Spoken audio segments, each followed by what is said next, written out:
Giving medical treatment without consent in the first 3 months of detention under the Mental Health Act should be subject to tough safeguards, the Law Society has said. In evidence to an independent review of the 1983 Mental Health Act, Chancery Lane says the absence of any meaningful safeguards against arbitrariness and disregard for patients' wishes regarding their treatment is unacceptable.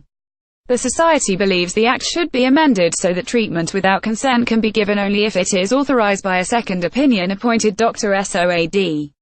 We recognize that there will need to be some provision for the use of urgent treatment in the very early stages of admission for those lacking capacity, the response states. This could be met by a limited exception that emergency treatment decisions should be reviewed by SOAD within 7 days, Chancery Lane says.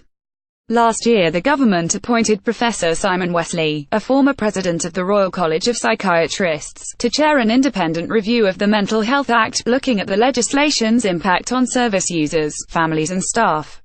Wesley will publish an interim report followed by a final version with detailed recommendations by autumn this year.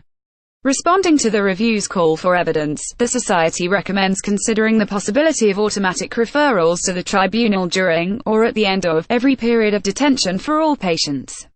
Should this happen, it would also be necessary to consider whether capacitous patients can opt out of a tribunal referral or choose not to attend. The Society says it is aware that some patients may consider a tribunal referral unhelpful or stressful. The Society notes that not all patients who lack capacity under the current legislation are able to challenge their detention either in the tribunal or through a manager's hearing. Chancery Lane says such patients should be supported to apply for managers' hearings and receive adequate representation, perhaps in a similar manner to those without capacity in the tribunal who are provided with legal representation under Rule 117 of the Tribunal Rules. Christina Blacklaws, Society Vice President, said, "Attitudes and approaches to mental health have moved on since the Act was written, and the legislation should reflect that.